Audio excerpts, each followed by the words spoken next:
Dakila naming Diyos at Amang nasa langit, kami naririto upang sambahin ka at papurihan at magpasalamat sa iyong dakilang pangalan, sapagkat ikaw po ang dahilan kung bakit kami naririto. Ikaw po ang nagbigay buhay sa bawat isa sa amin. Ikaw din po ang nagtakda na ang lalaking ito, si Kyle, at saka ang babaeng ito, si Christine, ay mag-isang dibdib sa inyong harapan ngayong hapong ito. We're all searching, always searching for the easy way out. Hello, BFF, Kukay. Ito na yung araw na dati hindi ko alam paano mangyayari. But God is true sa word niya. He can make all things beautiful and possible in His time. I waited for this day to come. 7 years, 11 months, and 21 days to be exact. This is just the beginning of a new chapter sa buhay natin. Wala nang ikaw, wala nang ako, tayo na.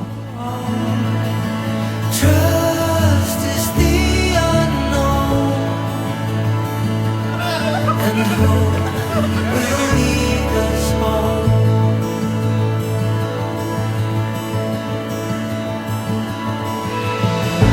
Pouring rain into thirsty oceans, rivers running from high. Love, Christine.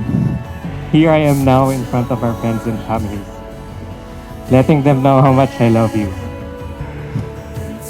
From the day we became friends in college, it wasn't love at first sight, but it was more than that. It was something more special and real. I was so blessed to have the opportunity to know you more, and simula noon, unti-unti akong nahulog sa'yo. Trust is the unknown, and hope will lead us home.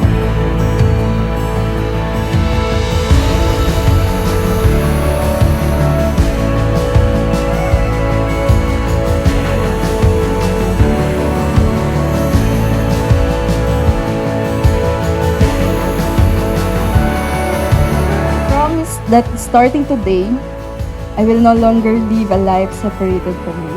Di man kaya for now physically dahil need pa natin ulit maghiwalay for ilang months. But I promise to live as if we are one. One mind, one heart, one spirit. To submit to you out of reverence to the Lord. I promise to love you and care for you every day. To respect and trust your decisions. Learn to fall, and time will take us all. Trust is the unknown, and hope will lead us home. Sa halos walong taon natin, hindi naging biro ang mga pinagdaanan natin. Mahirap ang mapalayo sa'yo. Mahirap na hindi nagkakatugma ang mga oras natin. May mga iyakan, tawanan, pati na rin mga tampuhan. Pero kahit may panahon na naging mahirap o magulo, hindi pumasok sa isip ko na sumuko at mas lalo ko lang pinagdasal kay Lord. God always reminds me about the things why I love you.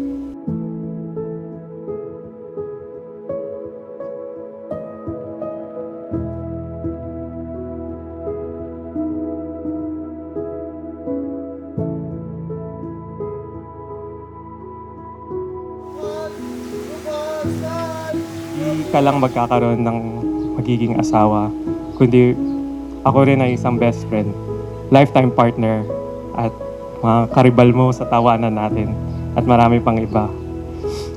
Gusto ko rin iparamdam sa iyo na pwede rin ako maging ama, na pwede may sandalan sa panahon na nangangailangan ka. Alam kong hindi ko mahihigitan ang pagmamahal at mga nagawa ng papa mo. Pero lalakasan ko loob ko. Pati at parati kitang aalagaan, iingatan at pagsisiga.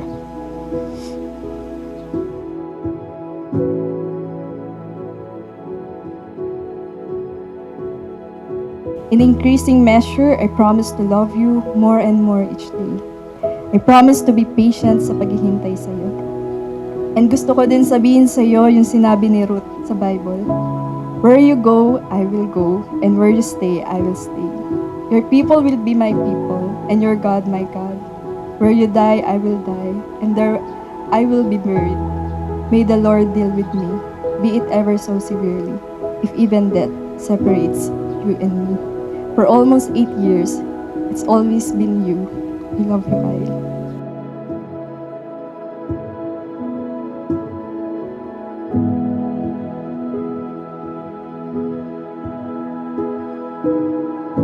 Pinapangako ko na magtutulungan tayo sa anumang plano at layunin na ipinagkaloob sa atin ng Panginoon. I promise to lift each other towards Christ and always remind each other about God's love for us. I love you, Christine, and God bless her.